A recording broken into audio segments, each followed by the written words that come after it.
beewuunyisa sejjabayo bubagabago bwa bulijjo bwe badde bannaaya bagirabyeko loza mukirabye abaana nangamba abalongo jja bazaala ngenda namukuzaala bakubiri bazaala ddala abaana mujje Nakato Waswa n'omukulu Maaka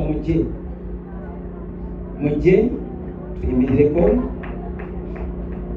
abaana baffe be bano Nakato aliwa Nakato jangu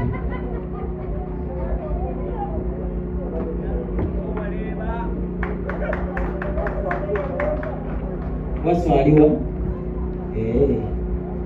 bano abaana be balongo no Nakato ono ye Waswa bali myaka 9 ali mu 12 naye twagendayo nga tuli baana batonze nasooka 29 nga tetulina wadde omwana baba n'abaana tubazadde nga bwe yagamba nti n'abalongo mujja bazaala abo baggwa kale buli kye yayogerako buno si bujulizi tipa bujulizi naye njogera ku bituufu ebirabikako abaana nabafuna bulaaya ennyonyi nninya maka byonna buli kye yayogera kyaggwa dda ate kiki bannaaye atalabyeko yagamba nti oyo yabadde akola ki alimba ate nga bikyajja nkyabayita mu bubaka obw'enjawulo namwe mbaaniriza batanaba kukkiriza Yesu nti asobola okujja mu nfuufu n'akwambusa mujje mutwegatteko bannaaye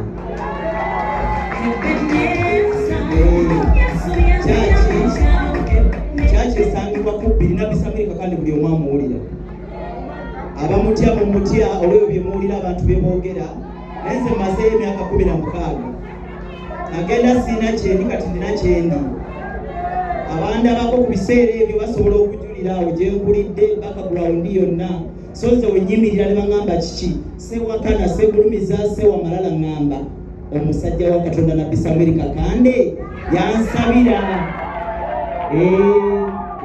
yamala so kati twala omukisa guno okumwebaza papa gy'oli webale kutuzaala kutukkiriza ng'abaana abali batalina future n'otulaga omulamwa n'ekkubo katutambulira ku future tubaawo n'ekyenkya nga tukimanyi tetuli awo nti tetulina guidance tumanyi ekiddako so twebaza Katonda akusobodde otukolera bino njagala okusembayo okwebaza komiti yange etuyambyeko mu kutegeka omukolo guno komiti yonna abazze wano mwebale nnyo mwebalire ddala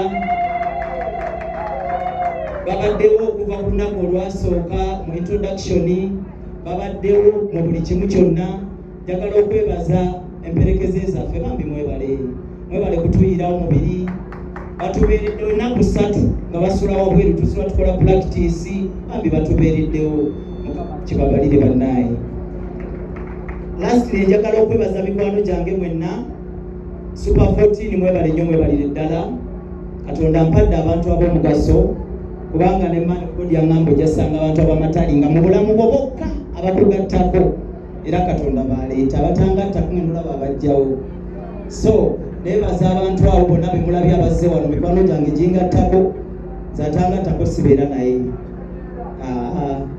bakwagazaaki so Super 14 mwebale nnyo mwebalire ddala Rotary kyanja mugirabye wano mwebale nnyo mwebalire ddala Yandi Beauty Products mwebale nnyo Dr. Katana mwebale Joan Auto Parts Watseka mwebale nnyo n'emikwano gyange mwenna abazze bamama Joy bane wemenya amanya Musumba Kisaache Musumba buli omu azze mwebale nnyo mwebale ddala buli atindiza olugendo buli azze wano gwe mulaba bannaaye mukwano gwange teri azze wano nga si mukwano gwange buli gwolaba wano mukwano gwange ate kyali wange nnyo so nyongera okwebaza nti mwebale nnyo mwebale ddala ekitagenze bulungi mutusonyiwe tujja kubayita nga tukuza jubiri katuli myaka 14 mu bufumbo naye tujja kubayita embaga nga tukyakola bungi kuba mukama mulungi nnyo gye tuli so mwebale nnyo mwebalire ddala kikyetuwerabidde omukyala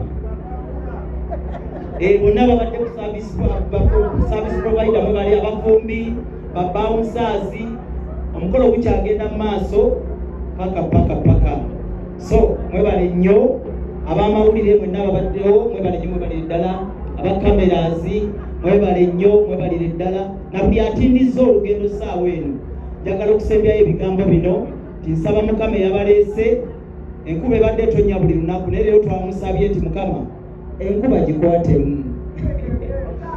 Katonda gwe tusaba tubagambye atambuza bigere, takola kiro misana nga buli omu akola ki?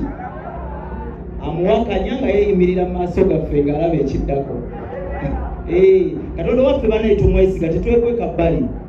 Agamba nti nedda ng'oyimirirawo awo ng'akalayini kasala.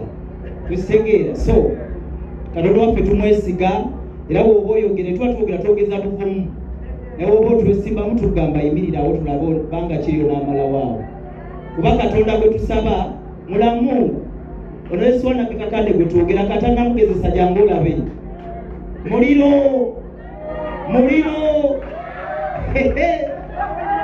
kale twagambye kagwake ketonye, tulina okukola omukolo guno nga gw'amaanyi. So twebaza Katonda, nsembyayo nga nsaba Katonda waffe omulungi n'okumwebaza nti ayi kitaffe Katonda, tukwebaza olw'abantu abazze wano, tukwebaza olw'okutulonda, tukwebaza olw'okuyita mu musajja wo Nabbi Samwiri Kakande n'atuzaala ne tufuuka abaana. Tukwebaza Katonda waffe omulungi nti buli tetwasaba mu bulamu paka we tuli ky'ozza okola, tolina kyotuwadde nga tetukisabanga akole bye tutasuubira obikozi. So Katonda waffe omulungi tusabira abantu baffe abalungi abazze wano leero, obakulembere nga baddayo ate nabo basanyuse mu ngeri ey'enjawulo. Saba Katonda buli azze wano abeeko kyamukolera ekyenjawulo. Enesaala ngisaba okuva eri Katonda kuba yagamba munaakuŋŋaananga okusukkamu omu n'abeera wakati wammwe. Temumulaba naye Katonda waali wano. So nsaba buli azze wano Katonda abeeko kyakukolera ekikusanyusa. Ayinza obutakuwa mbaga naye n'akugulira poloti. Ayinza obutakugulira poloti n'akuzimbira ennyumba. Oba n'akuwa embaga esukka ne gweno ye Katonda akola ebyewuunyisa. So buli azze wano weebale nnyo, weebalire ddala, era byonna mbyogedde nga mpita mu Mukama waffe Yesu Kristo. Amin. Abaana kaba babuuzeko tebalina bigambo bagenda kugamba, mwebale kujja buuza ku bagenyi. Mwebale kujja. Mukama waffe yeebazibwe. Amiina. Mwebale kujja buli omu taata wange.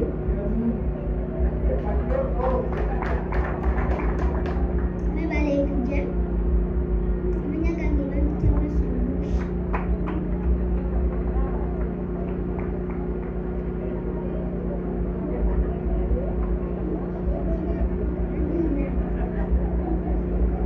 Mwebale nnyo, mwebalire ddala Mukama abawe omukisa nga muddayo naye tukyaliwo.